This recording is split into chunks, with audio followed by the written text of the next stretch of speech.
Oi, turma, boa tarde, tudo bem? Hoje nós vamos iniciar aí a nossa apostila 2.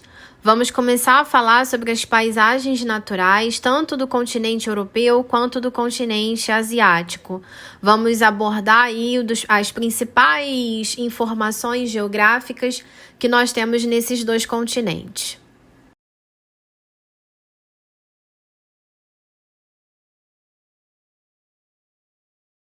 Bom, turma, primeiro nós vamos falar sobre o relevo.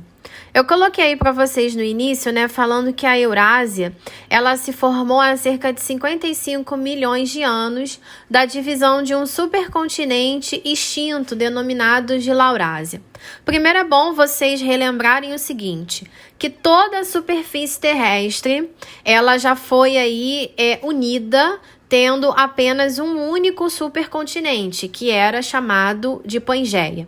E que logo depois, quando nós começamos a ter a modificação, né, a fragmentação da Pangeia, que no caso originou o processo da deriva continental, e aí depois, posteriormente, passamos aí a ter a questão da movimentação das placas tectônicas, foi quando nós começamos a ter a fragmentação, né, digamos assim, dos atuais continentes que nós temos hoje na superfície terrestre.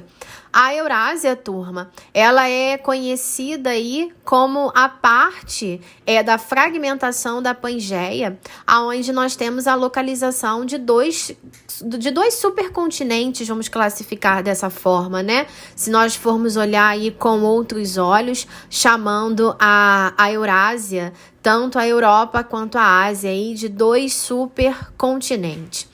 Se vocês olharem no mapa, vocês vão ver que eles pertencem a um único bloco, né? Praticamente que um único bloco aonde eles estão localizados, e eles são extremamente importantes. Esses dois continentes, tanto a Europa quanto a Ásia, são continentes que são extremamente importantes, não só na parte física, mas principalmente na parte econômica e na parte social, mas que possuem aí características distintas, características diferentes. Eu chamo a atenção também de vocês que aí eu coloquei, né, abordando a questão da Oceania. A Oceania, ela já se formou a partir da fragmentação da Gondwana. A Gondwana, que no caso representa atualmente a parte do hemisfério sul, onde nós estamos, né? E a Laurásia, ela vai representar justamente a parte norte, a parte do hemisfério norte. Porém, nessa primeira aula aqui, nós vamos dar um foco falando somente sobre o continente europeu e sobre o continente asiático. A Oceania, nós vamos deixar para a nossa próxima aula. Então, vamos lá começar essa abordagem da parte física da Europa e da Ásia.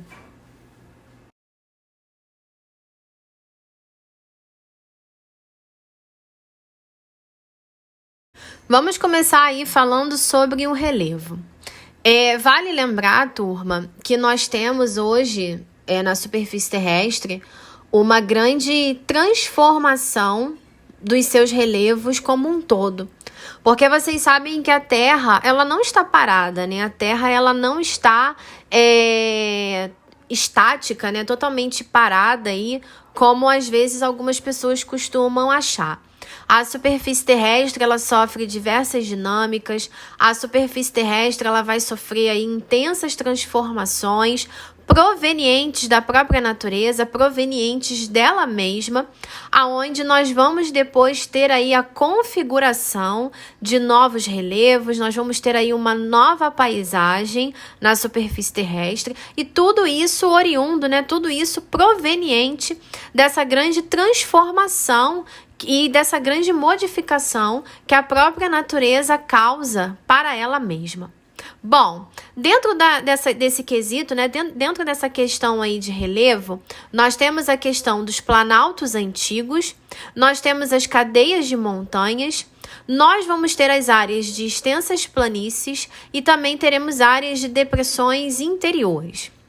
Vamos abordar aí alguns desses relevos, né? Em primeiro lugar, eu quero chamar aí a atenção de vocês para tratar de áreas que são chamadas de planaltos antigos e erodidos.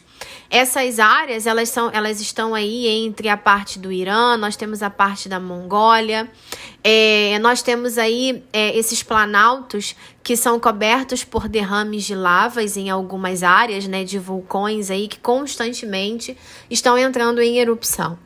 Como eu falei para vocês, como nós temos uma superfície terrestre que constantemente vai passar por intensas transformações, é bom a gente lembrar que existem áreas da Terra que são extremamente antigas, áreas que foram formadas em eras geológicas muito antigas e que são áreas que hoje sofrem com os grandes processos de erosão.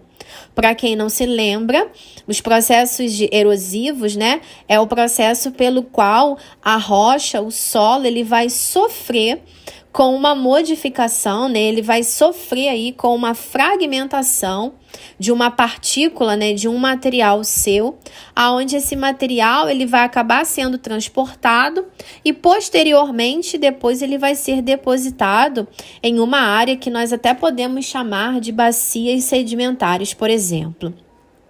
Por que essas áreas, né? Por que algumas áreas da Terra são chamadas de antigas? Como eu coloquei aí para vocês. Porque, como eu falei, são justamente essas áreas que foram formadas em eras geológicas bem antigas.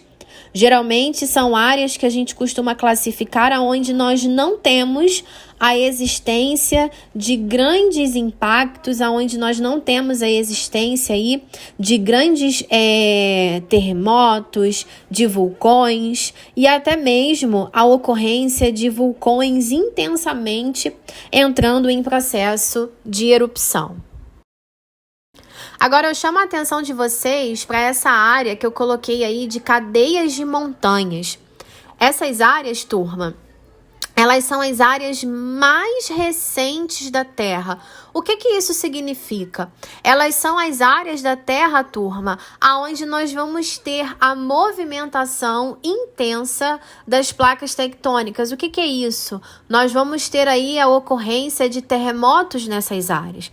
E geralmente nas áreas aonde se ocorre a colisão de duas placas tectônicas, por exemplo, nós vamos ter o surgimento aí de um novo relevo, que vai ser chamado de cadeias de montanhas. Eu chamo a atenção de vocês que aqui no Brasil nós não temos a existência de cadeias de montanhas, tá? Nós temos a existência de morros e até mesmo de algumas montanhas, mas cadeias de montanhas, que são aqueles imensos blocos elevados de montanhas mesmo em uma grande quantidade, nós não temos. Por quê? Porque esse tipo de relevo ele é originado a partir de áreas aonde nós temos a existência de choques de placas tectônicas e que por conta disso, essa área ela acaba sendo classificada como uma área mais recente na superfície terrestre, porque a sua área de choque, né, o seu momento de choque, ele acabou sendo mais recente na Terra, né, na área ali aonde ele está localizado. Eu também chamo a atenção de vocês porque nós temos algumas áreas do continente europeu onde nós vamos ter aí extensas planícies, não só na parte da Europa, mas também na parte da Ásia, que inclusive, por exemplo, essas áreas de planície, elas são até mesmo utilizadas como fonte, né, de recurso para a economia em algumas áreas, tanto da Europa quanto da Ásia, mas principalmente na parte do continente asiático. E também teremos em algumas áreas a formação das depressões interiores, que são formadas aí a partir da existência de importantes bacias hidrográficas nesses dois continentes.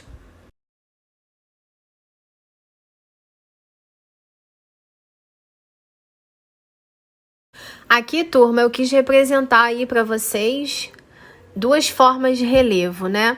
A primeira, nós temos aí esse monte, o Monte Elbrus, que fica justamente na Rússia.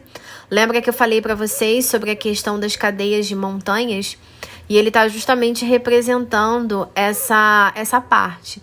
E ela é justamente, né, ela foi justamente formada a partir do choque que se ocorreu entre duas placas tectônicas, aonde depois de muito tempo que elas se chocaram, elas acabaram praticando aí um processo chamado de orogênese, que é o processo aonde a gente vai ter uma formação de um novo relevo, né, uma nova configuração na superfície terrestre.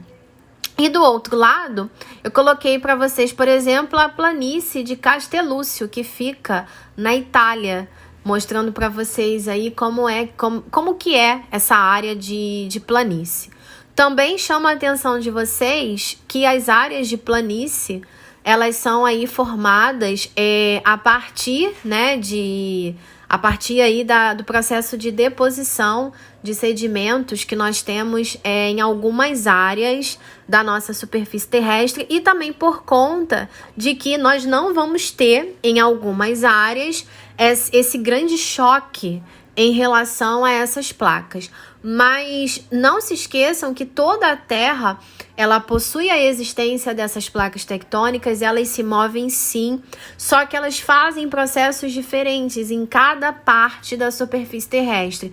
Então, por isso que são elas que vão nos dar, né, as mais diversas configurações de relevo que nós temos existentes aqui na Terra.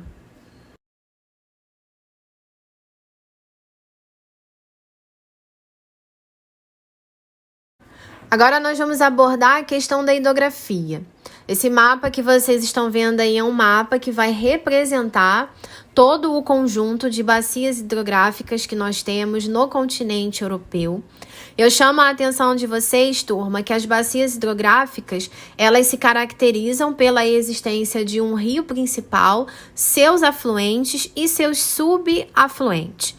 Claro que para você ter uma grande quantidade de rios, o que não é muito quando a gente olha, assim, por exemplo, para o continente europeu, e aí a gente faz uma comparação com o nosso país aqui, por exemplo.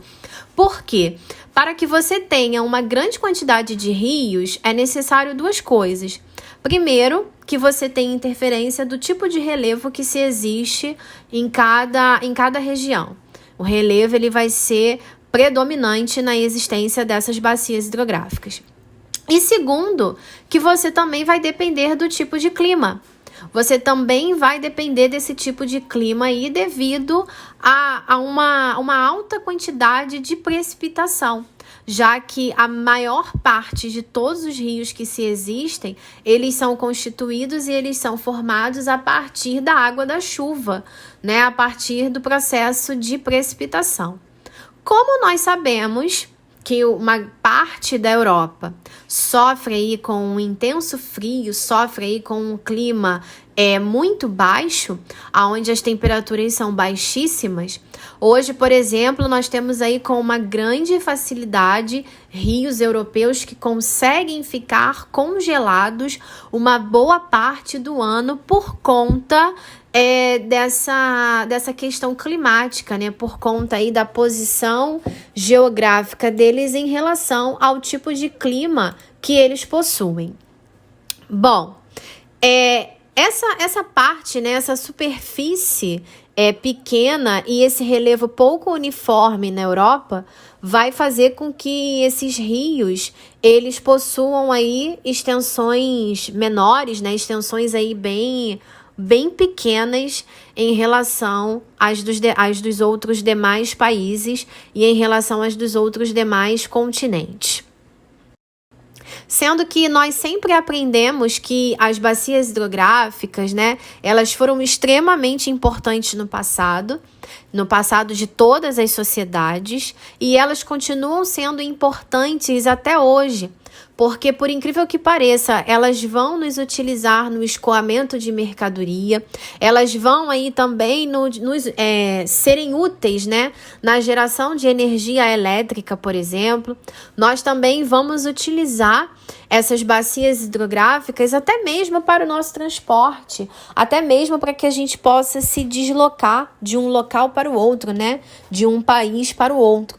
Então, essas bacias hidrográficas, elas possuem uma importância muito grande na nossa vida, já que elas têm essas várias vertentes que nós podemos utilizá-las.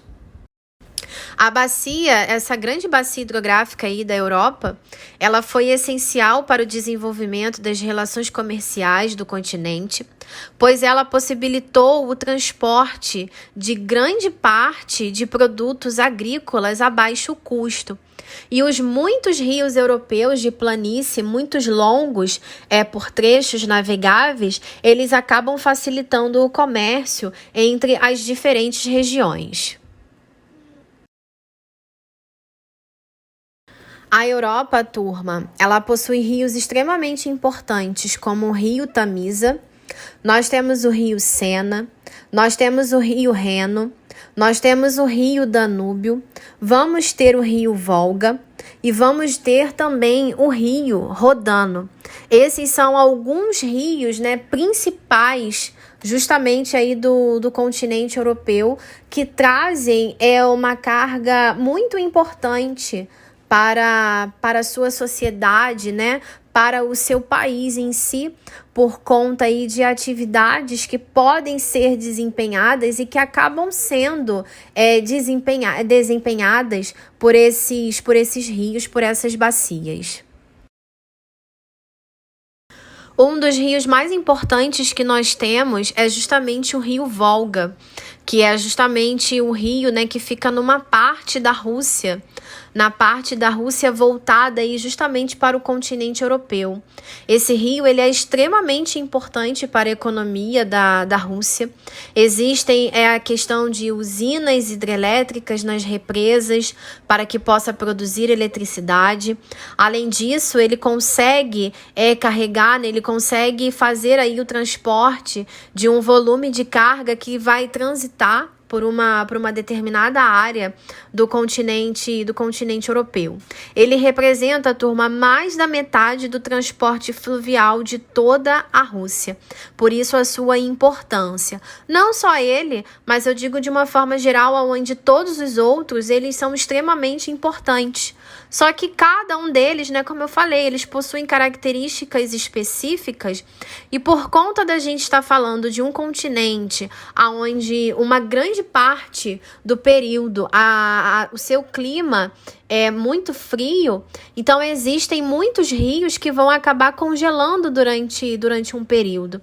E isso, de uma certa forma, acaba aí impactando na questão da importância desses rios que pertencem a essas bacias hidrográficas.